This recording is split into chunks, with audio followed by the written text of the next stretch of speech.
I used to live up in Petoskey, and one of my favorite things to do was to go into the Upper Peninsula to go backpacking and hiking and canoeing and biking. And one of my favorite places to go is Craig Lake State Park. Now, you may have never heard of Craig Lake State Park because it's out in the middle of nowhere. You got to take like a 2 or 3 mile dirt road to get back into this park. But once you get there, the place is amazing. Now, one very early spring sunny day in Petoskey, my friend Kyler and I looked outside and we said, hey, this is a great day to get up to Craig Lake State Park. And we drove up there, and what we found instead of a nice sunny spring day was snow. Deep, wet, heavy snow all over the place. And in the wisdom of my 20-year-old self, I decided, hey, I got a Subaru all-wheel drive station wagon. I can do it. It's one of the hazards of owning a Subaru all-wheel drive car is that you think it'll do more than it can. And so we took off down that dirt road in the deep snow, heavy, wet, packed. And eventually about 2 miles in, my Subaru slid off of the road and into the ditch. Took out our cell phones, no cell phone reception. We are stuck back way out in the middle of nowhere. No way to get in touch with people. We spent hours trying to figure out how to get out of that ditch. Eventually, the only thing that worked was we grabbed stones and rocks and logs and sticks, and we built ourselves a bridge out of the ditch.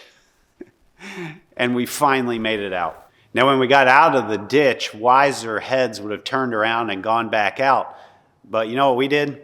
We just kept on driving down that dirt road with the heavy snow packed in until my Subaru wouldn't go any further. We parked, we hiked in further, and then we camped for the night. My name's Tom Arthur. I'm the pastor at Sycamore Creek, and you may wonder about the wisdom of my leadership after a moment like that, but I was in my 20s. We often find ourselves in ruts and ditches in life that we have to build bridges to get out of.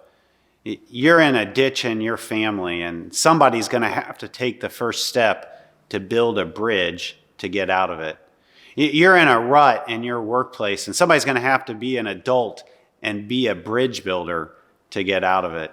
In your marriage, somebody's going to have to take a step of forgiveness and confession to build a bridge of humility so your marriage can thrive. There's a ditch in our culture around race. In fact, the word ditch isn't even strong enough. It's like a chasm around the issue of race. And while we disagree about how we got in that ditch or how that chasm got formed and how we're going to get out of it, one thing that we all agree upon is that something isn't working. It's certain that to get out of that ditch, we're going to have to build a bridge. The question of this series is, are you willing to build a bridge, especially when it comes to these issues of race? Now, before we get to the question of building a bridge around race, let's talk about building bridges in the rest of our lives. Here's a question for you to talk about in the comments or turn to the person next to you and chat about. Where have you had to build a bridge in your life? Where have you had to take the first step, whether it's in your family or your workplace or your school, and be a bridge builder? Let's talk about that.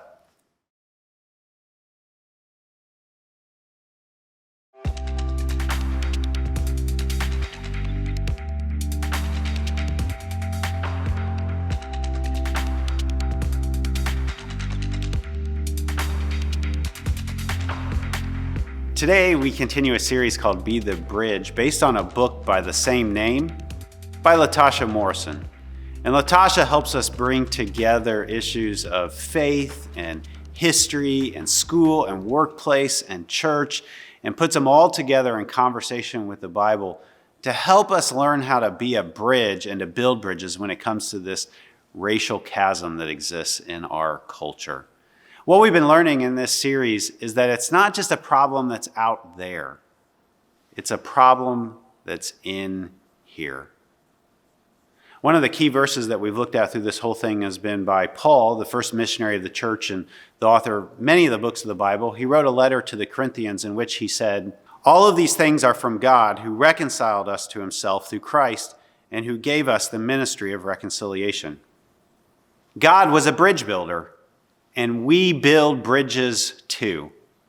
We've been building bridges with curiosity and humility. We've been building bridges with confession and forgiveness. We're going to look at how to repair bridges in the coming weeks, but today we're looking at how to build bridges of empathy with lament. Two key scriptures throughout this whole series have been from Paul in his letter to Timothy when he says, "For there is one God and one mediator between God and humankind, Jesus Christ."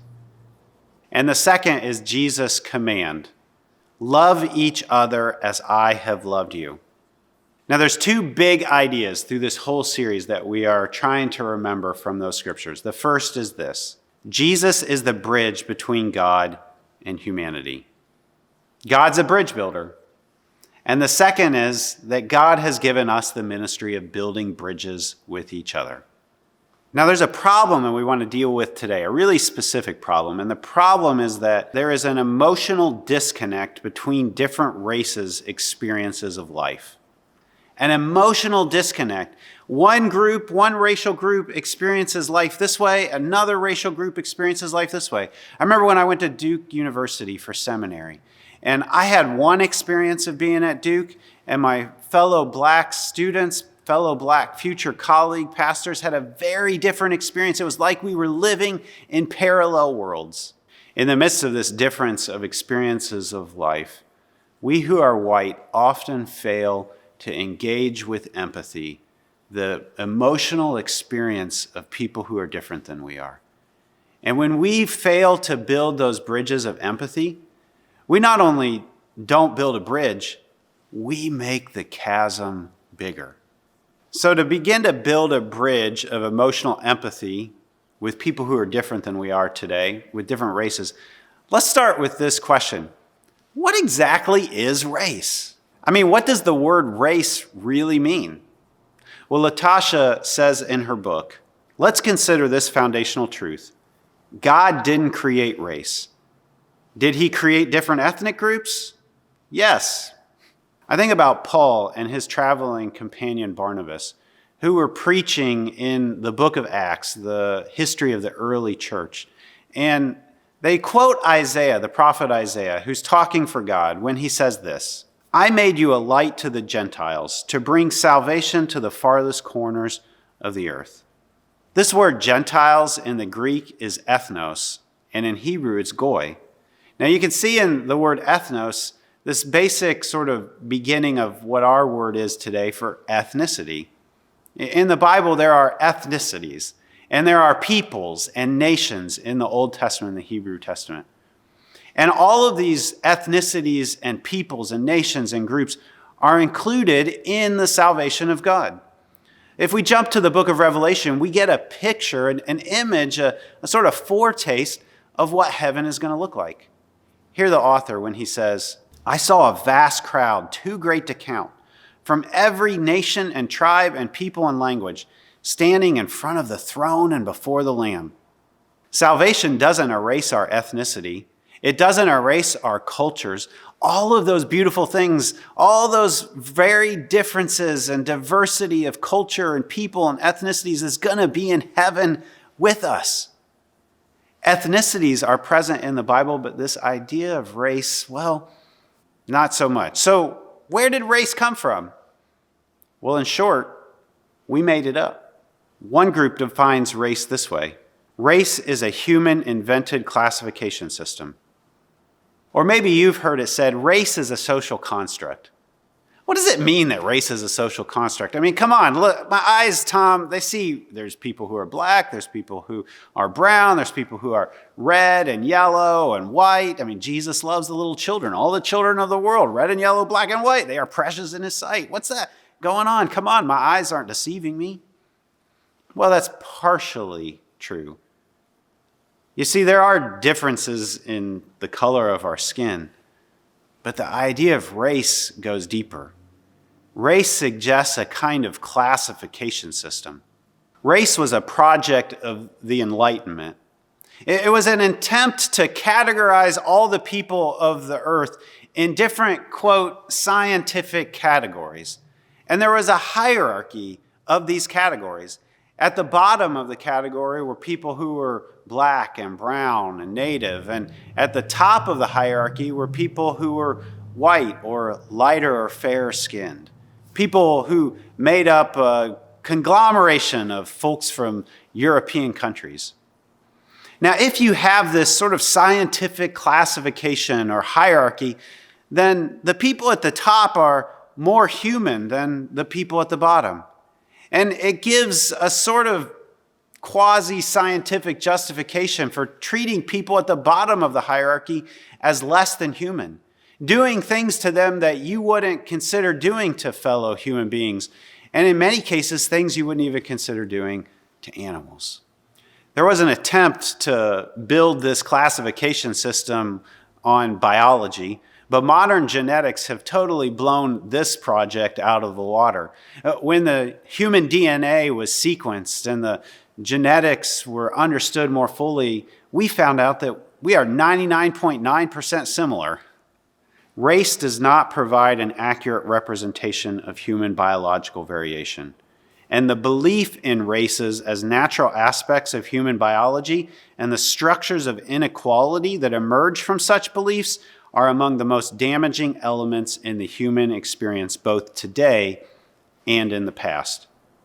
Now, maybe the idea that race is something that we've made up, maybe the idea that race is a social construct is really challenging to your imagination. I know it has been for mine, and in fact, in some ways, it still is hard for me to wrap my mind around it. But how does this idea sit with you? Well, let's take a moment and talk about that in the comments section or with the person you're sitting next to.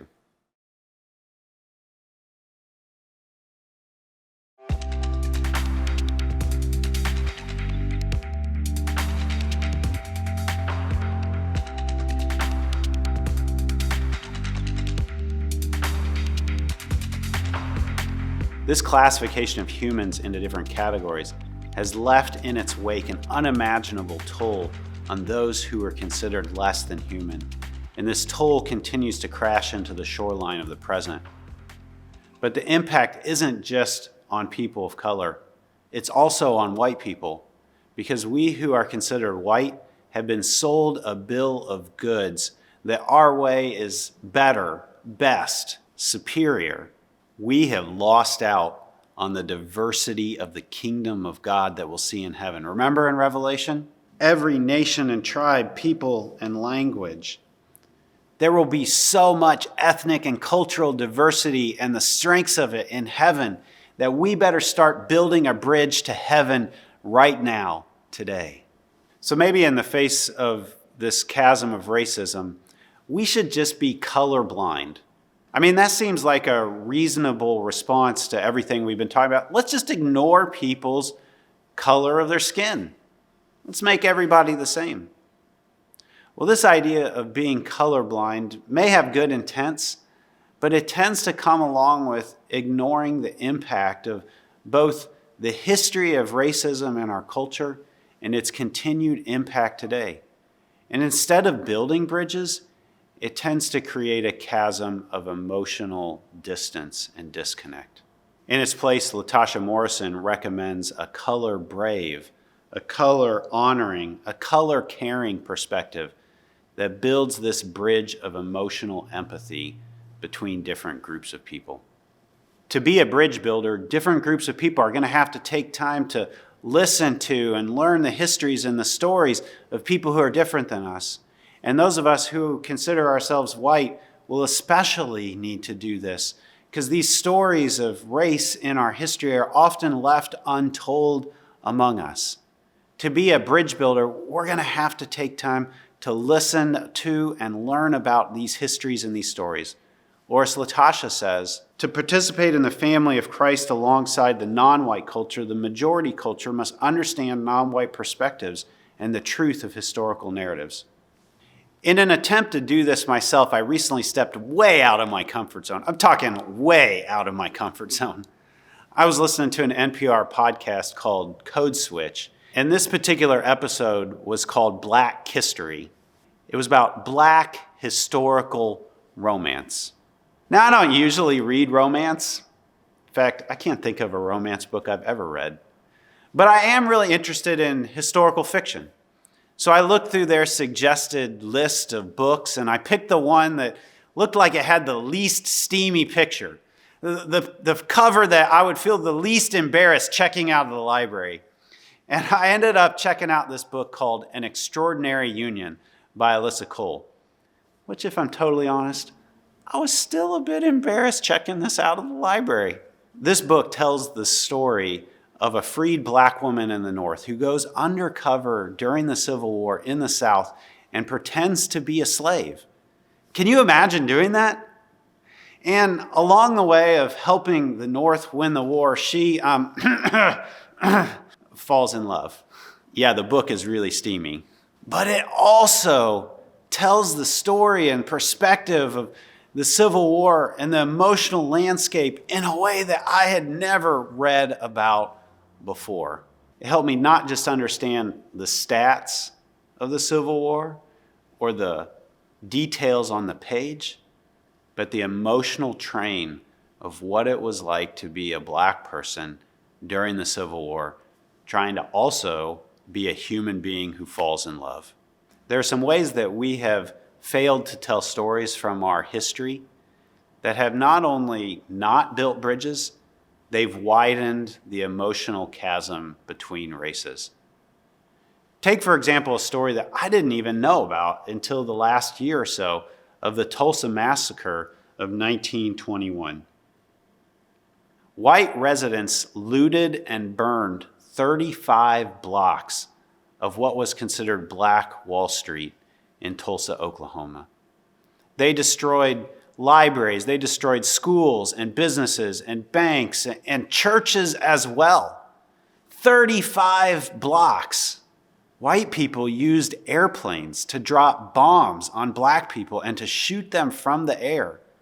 Between 100 and 300 black people is estimated died in that massacre, and 1,200 houses were burned. An entire economic center was destroyed. 10,000 black people were left homeless. And to add insult to injury, 6,000 black people were arrested by the National Guard and taken to the local stadium. Now here's what should knock you off your seat. Not one white person was ever arrested. Not one white person. It's easy at this point, if you're white, to start feeling like this is an exercise of shaming or an exercise of making you feel guilty, but that's not what this is about. Before I got married, I asked my dad to tell me the story of his life, and particularly how he ended up having an affair that ended my parents' marriage. My desire to know that story and to know that history was not about making my dad feel guilty. It was not about shaming him or my family. It was motivated out of love for understanding the context of my family's history, and also so that I could stop the cycle in my own life and my future marriage as well. This is ultimately a quest of truth, and those of us who are followers of Jesus should value truth. In fact, Jesus says it this way: "You will know the truth, and the truth will set you free." And then Jesus prays this prayer for us, this long prayer in John chapter 17. He prays, "Make them holy by your truth. Teach them your word, which is truth."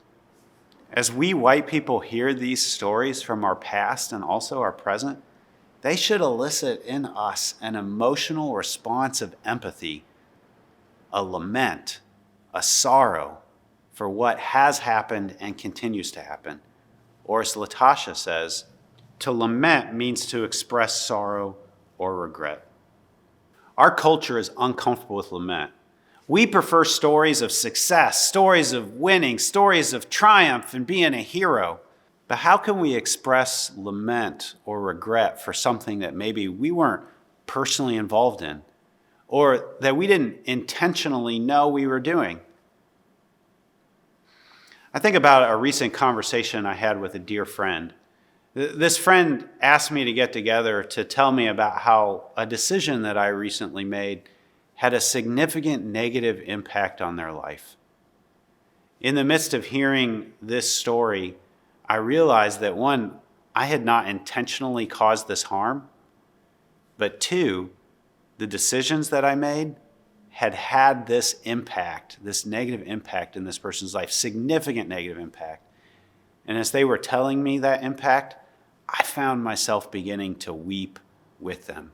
Yes, we can feel sorry for and we can lament things that we didn't intentionally intend to do harm or that we weren't personally responsible for. I mean, as far as I know, my family didn't own any slaves, but we can still express sorrow and regret. We can still empathize and lament. That's what bridge builders do. So let's talk about this question, either in the comments section or turn to the person next to you. When was a time that you responded with sorrow and regret to something that happened to somebody, whether you were the intentional cause or personally responsible or not? Let's talk about that.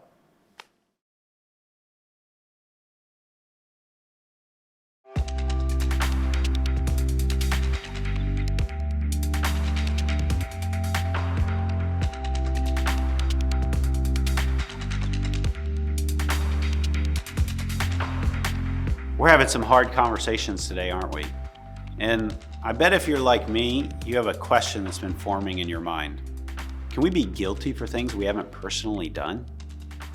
When I think about that question, my mind immediately goes to the Christian doctrine of original sin. This is a foundational doctrine, a foundational belief for those of us who consider ourselves followers of Jesus. The idea of original sin is that we are all in a state of guilt. We are all in a state of bondage. We are all in a state of disease. And that state is called original sin. Paul talks about it this way. He says, Adam's one sin brings condemnation for everyone. Because one person disobeyed God, many became sinners. You weren't the one who took the apple in the Garden of Eden from the forbidden tree. You aren't the one who ate the fruit and disobeyed God's commandment. But Paul thinks that you're still guilty because of Adam and Eve's choice. Because of their choice, you and I have incurred their guilt. And we continue to participate in their guilt. We continue to participate still in the same disobedience, the same brokenness, the same disease, the same guilt that they participated in at the very beginning of humanity. Now, we participate in this guilt in ways that are sometimes very intentional and very obvious, but most of the time we participate in ways that are very unintentional and very subtle. Now, if you were paying attention, you would have noticed that I left some parts of Paul's chapter 5 out. Let's go back and fill in those blanks. Adam's one sin brings condemnation for everyone, but Christ's one act of righteousness brings a right relationship with God and new life for everyone. In the same way that you incurred the guilt of one person's behavior, one person's act of disobedience, in Jesus, you incurred the righteousness of Jesus' one act of faithfulness. Or as Paul goes on, because one person disobeyed God, many became sinners. But because one other person obeyed God, many will be made righteous. I am grateful that the Son of God, Jesus Christ, was willing to build a bridge from God to humanity. In fact, you might say that in Jesus, God built a bridge of emotional empathy with humanity. In the same way that Jesus builds a bridge between God and humanity, those of us who follow Jesus are called to build bridges between each other, to stop doing the things that continue to cause harm, whether intentional or unintentional, and to build those bridges of emotional empathy, of emotional connection between different groups of people. Latasha tells one story of an emotional bridge being built that shows that it's never too late to build those bridges. 80 years later, after the Tulsa massacre, our government and the state of Oklahoma finally admitted that it happened. 90 years later, the police chief of Tulsa, Oklahoma, Chuck Jordan, built an emotional bridge of lament when he said this: I cannot apologize for the actions and inaction and dereliction that those individual officers and their chief exhibited during that dark time. But as your chief today, I can apologize for our police department. Now, it seems a little bit like he's lamenting and he's sorrowful, but he's dodging a bit of responsibility. But he goes on. I am sorry and distressed that the Tulsa Police Department did not protect citizens during those tragic days of 1921. Was Chuck Jordan's lament perfect? That's debatable. But was it a step towards building a bridge of lament with the people who had been harmed? Yes, it was. At least it was for Latasha and probably many other Black people. The work of racial reconciliation requires us to acknowledge the harm and to lament it. Are you willing to build a bridge with emotional connection and lament? If you are, say this with me. I am a bridge builder. Say it again. I am a bridge builder. One more time. I am a bridge builder. Now go and build bridges.